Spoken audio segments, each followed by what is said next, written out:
Welcome back to Spill Cartel. Today's story is a heavy one, emotional, complicated, and honestly heartbreaking.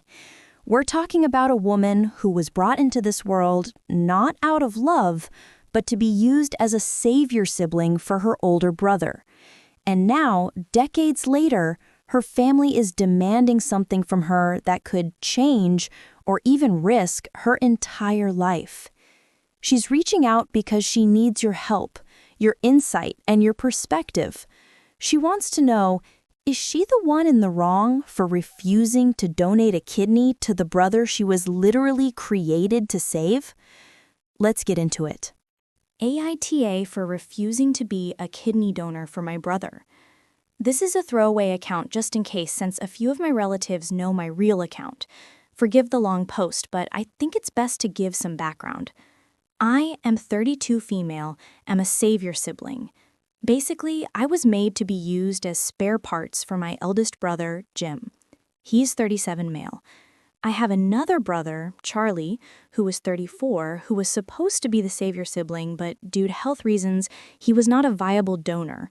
They ignored him most of his life. Jim was 2 years old when he was diagnosed with brain cancer. It was devastating, and finding a bone marrow donor was not going well. After a few months, they decided to have a child to get the bone marrow. That's where my second brother came. As I said previously, he was not viable due to his health, which turned into my parents having a third child, me.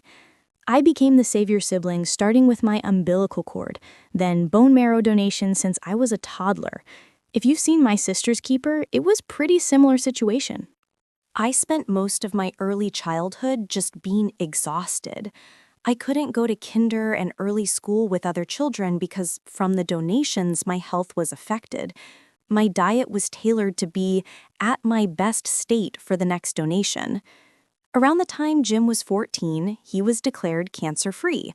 There was never any acknowledgement of me donating parts of my body since birth so he could live. Only a big party and him being called a miracle by the whole family. Before, when he was sick, I didn't interact much with Jim. He was either at the hospital or in the only air-conditioned room with his own TV and the latest game console available.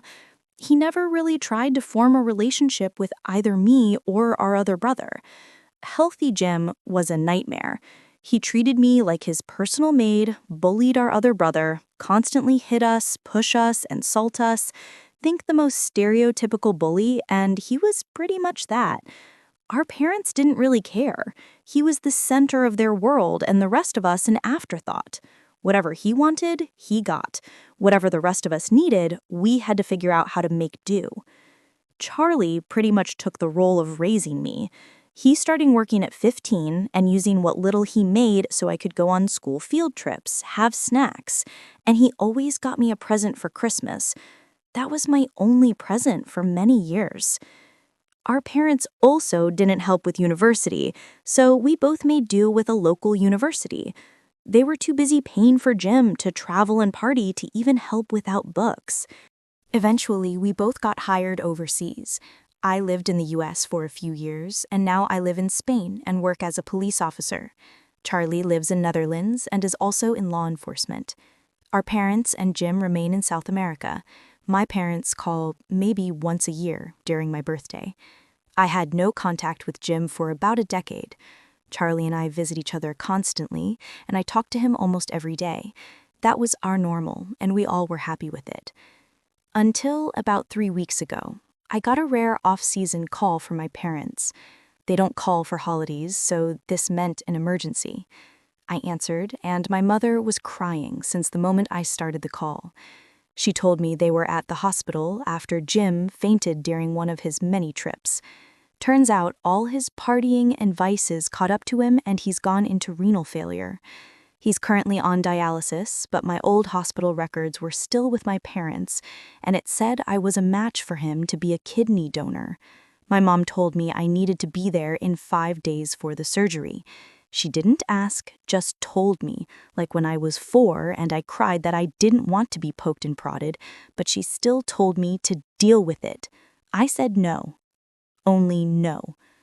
She was stunned for only a minute or so before she started cursing me and telling me this is what I was made for. I just asked her to say it louder now that I had her in speaker so my whole station could hear her. That was a lie, but I knew the idea of people hearing her would make her stop. She cussed me out and ended the call. From then, I've received multiple phone messages, emails, and even written mail from relatives telling me how disappointed they are of me. Some cursing me, and I mean it in the literal sense, and a few threats, legal and otherwise.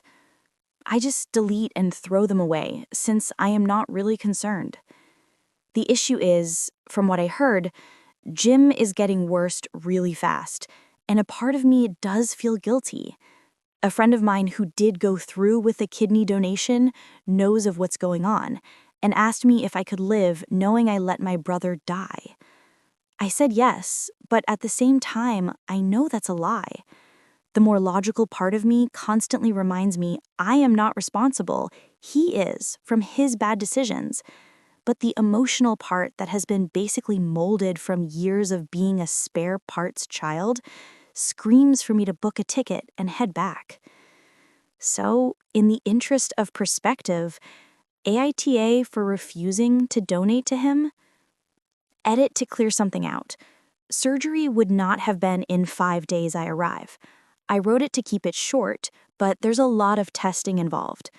5 days is when the process, which is testing, health checks, etc., would begin. And that's where this story leaves us. A woman who spent her entire childhood being treated like a medical resource, not a daughter. Someone who was never given love, protection, or even basic respect, only demands, expectations, and pain. And now, after years of silence, the same family who ignored her, used her, and discarded her wants yet another piece of her body. Let's be clear, she does not owe them this. Not morally, not emotionally, not ethically. This isn't about a single act of kindness. It's about a lifetime of being denied autonomy. They never treated her like a child with a future, only a solution to someone else's problem. And now they want to take even more, without apology, without accountability, without ever acknowledging what they've already taken. Choosing not to donate her kidney isn't cruelty. It's survival.